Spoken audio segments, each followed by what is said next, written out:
দুনিয়া এবং আখিরাতে বান্দা তুমি সফল হবে।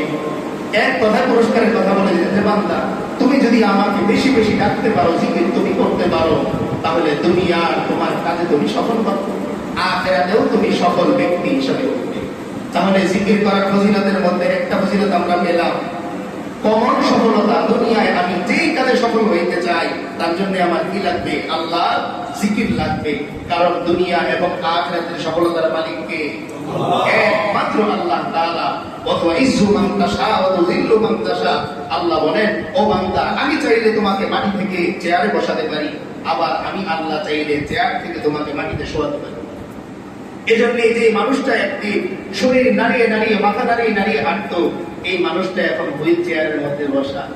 আবার কারো কারো ক্ষেত্রে হুইল চেয়ারে বসে বসতে পারে না, বিছানায় শোয়া। আল্লাহ বলে, কত ইজ্জু মান তাশা কত দিল্লু মান তাশা। আমি আল্লাহ একদিন যুবক বয়সে তাকে চেয়ারে বসিয়েছিলাম, একদিন তাকে ক্ষমতা দান করেছিলাম, আবার আমি আল্লাহ একদিন কত দিল্লু মান তাশা চেয়ার থেকে নামিয়ে তাকে হসপিটালের বেডে শুইয়ে দিয়েছি। কারণ বিয়াদিকাল খাইর, ও বান্দা, একমাত্র আল্লাহর ক্ষমতা কার হাতে? আমি আল্লাহর হাতে। আমি যাকে চাই তারই নির্বাচন। এক নাম্বার পুরস্কার আমরা কি পাইলাম? দুনিয়া এবং আখিরাতের সফলতা। দুই নম্বরে আল্লাহ তাআলা বলেন যে যারা দুনিয়াতে আমি আল্লাহকে জিকির করে আসতে পারবে, দুনিয়াতে যারা আমি আল্লাহকে জিকির করতে পারবে, সেই ব্যাপারে আল্লাহ তাআলা বলেন, আল্লাযীনা আমানু ওয়া তাতমাইন্নু কুলুবুহুম বিযিকরিল্লাহ, আলা বিযিকরিল্লাহি তাতমাইন্নুল কুলুব।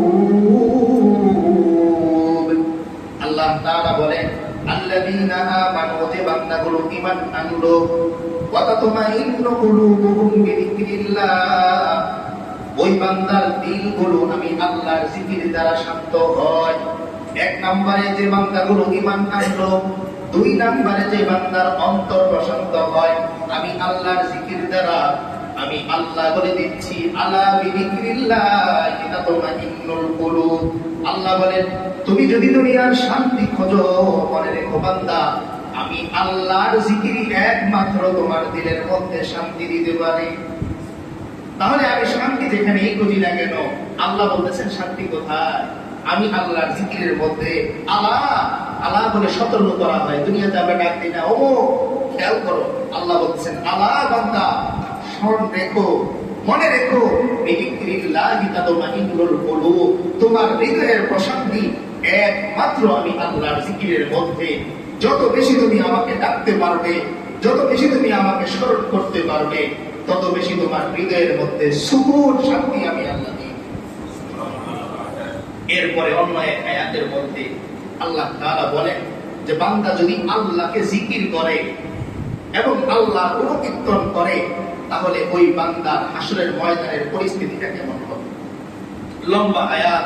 আয়াতের মধ্যে আল্লাহ তাআলা বলেন, আল্লাযীনা ইয়াযকুরুনাল্লাহা কিয়ামা ওয়া কুউদান ওয়া আলা জুনুবিহিম ওয়া ইয়াতাফাক্কারুনা ফী খালকিস সামাওয়াতি ওয়াল আরদ রব্বানা মা খালাকতা হাযা বাতিলা সুবহানাকা ফাকিনা আযাবান নার।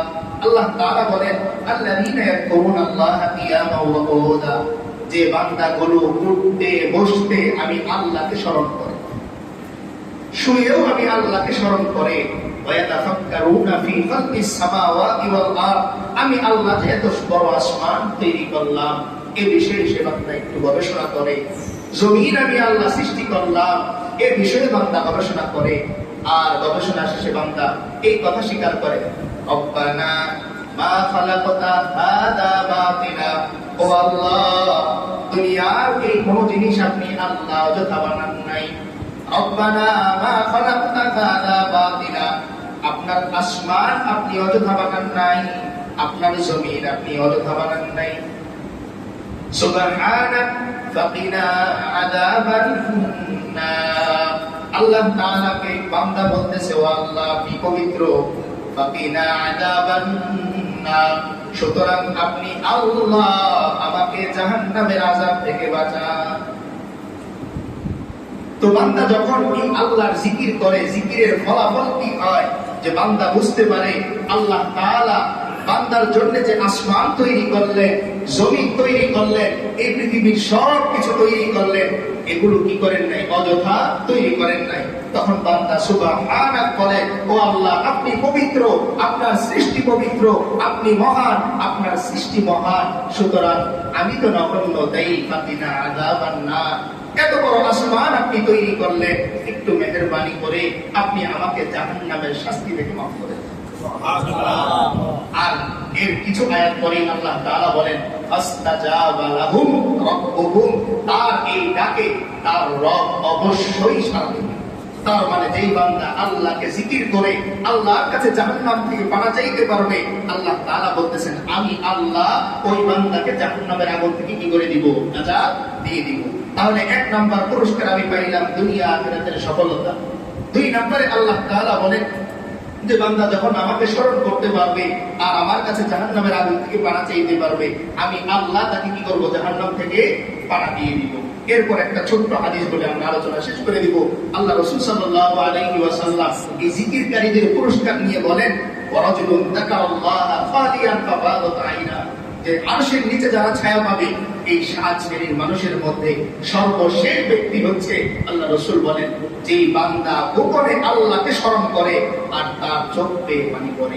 এই বান্দাকে হাসরের ময়দানে আল্লাহ তাআলা সব মানুষের সামনে ডাকবেন আর বলবেন, ও বান্দা আসো, আজকের এই সূর্যের তাপ থেকে আমি তোমাকে রক্ষা করব, আমার আরশে আজিমের ছায়ায় তুমি চলে আসো।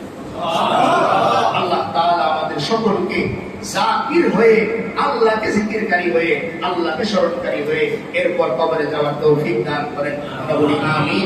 ওয়া আখিরু দাওয়ানা